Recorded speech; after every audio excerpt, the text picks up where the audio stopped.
The UN Secretary-General, who arrived in Egypt on Thursday, visited the Rafah border crossing Friday, calling the build-up of aid a lifeline that must be moved into Gaza as quickly as possible. It is essential to have fuel on the other side for UNRWA to be able to distribute humanitarian aid for the population in Gaza. At the same time, this is a war zone, and that is the reason why I've asked for a humanitarian ceasefire.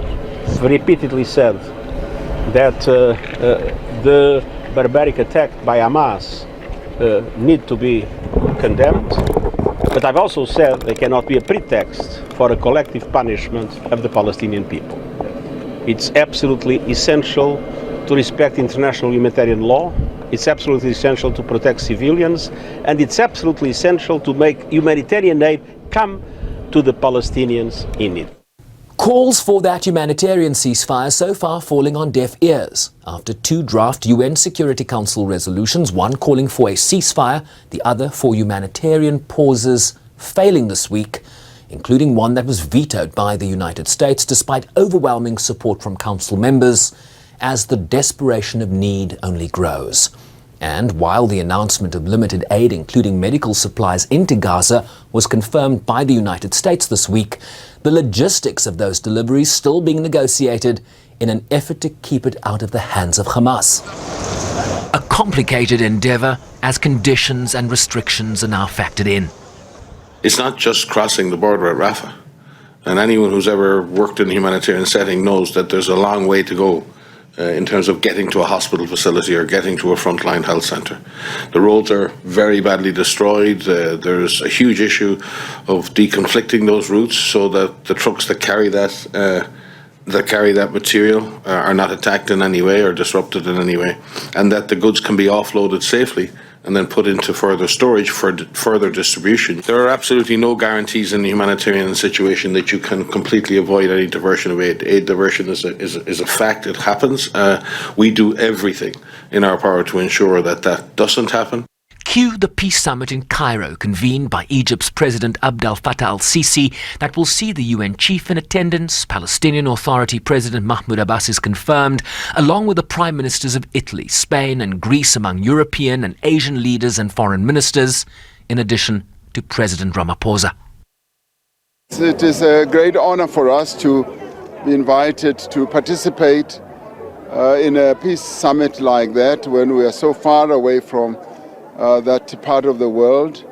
It speaks to South Africa's standing with regard to how we are perceived and the fact that some people and leaders think that we can make a contribution.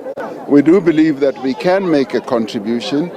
Our own history and what we have gone through, when we look at what is unfolding there, is a history and an experience that can be brought to bear in terms of trying to resolve those conflicts that seem intractable, because our own struggle and conflict seemed intractable.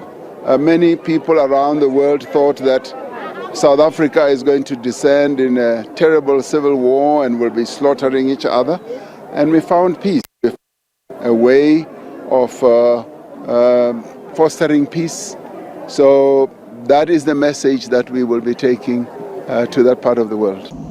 But no top US official is confirmed for the summit as yet, already dampening expectations as an Israeli ground offensive of Gaza looms.